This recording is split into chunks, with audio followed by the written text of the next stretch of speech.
আমি রিম্পি, মানসিক সমস্যা আমার হয়েছিল, তাই আমি মানসিক সমস্যা নিয়ে কথা বলি এবং আপনাদের সঙ্গে সামনে তুলে ধরি, যাতে আপনারা মনের জোর এবং সাহস পান এবং সেখান থেকে বেরিয়ে যেতে পারেন।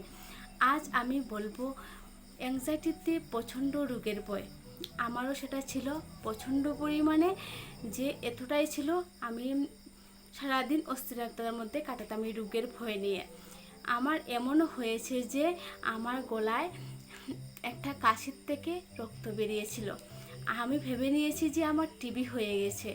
আমি হসপিটালে বাড়িয়ে দৌড়াদৌড়ি করছি, ছুটোছুটি করছি যে আমার টিবি হয়ে গেছে এবং ডক্টরকে দেখাই। ডক্টর বলেছেন যে তুমি একটা টেস্ট করো, টিবি টেস্ট দেখে নাও। আমি টিবি টেস্ট করতে ডক্টর টেস্ট করতে দেই এবং রিপোর্ট আসতে 2 দিন সময় লাগে।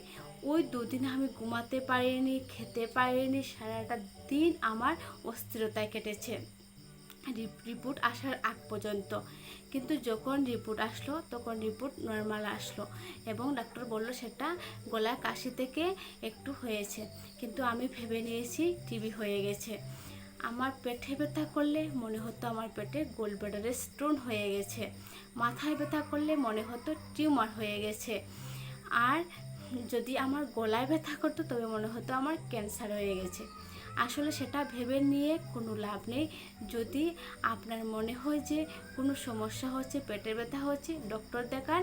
ডক্টর যদি বলে পেটে টিউমার নেই, এটা এমনিতে হচ্ছে, সেটা মেনে নিতে হবে। যদি ডক্টর বলে যে সেখানে এমনিতেই হচ্ছে, সেটা এমনিতেই মেনে নিতে হবে। ডাক্তারবাবু তো আছেন আমাদেরকে দেখার জন্য, কিন্তু আমরা ডক্টরকে বিশ্বাস করতে হবে। যদি বিশ্বাস না করি তবেই গড়বড় লেগে যাবে। যেমনটা আমরা প্রথমে ফাঁদে পা দিয়েছি, বিশ্বাস করতে পারিনি, তাই আমাদের আজকে অ্যাংজাইটি হয়ে গেছে।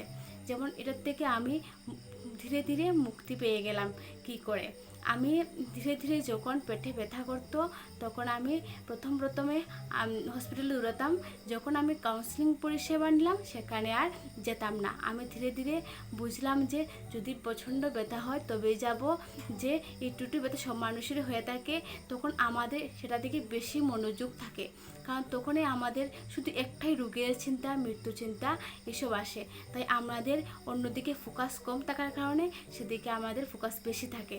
তাই মাথা ব্যথা করলে আমি ভাবি যে এমনিতেই করছে, একটু করে কমে যাবে, এটা নিয়ে বেশি ভাবতে যাই না। প্রচণ্ড বেশি প্রবলেম হলে ডাক্তার দেখাবো, ওষুধ খাবো, কমে যাবে। আর পেটে ব্যথা হলেও সেটাই ভাবতাম। আর ধীরে ধীরে ধীরে ধীরে আমার সবই কমতে থাকলো। আজ আমার কোনো রোগের ভয় নেই। যদি অন্য কারোর রোগের প্রবলেম হয়ে থাকে যে তখন আমার আর এই সমস্যা হয় না। কিন্তু যদি কিছুদিন আগেও যদি আমি শুনতাম যে অন্য কারোর যে রোগের কোনো কথা শুনতে পারতাম না, যদি অন্য কারোর হয়েছে শুনতাম তবে ভাবতাম যে আমারও হয়ে যাবে।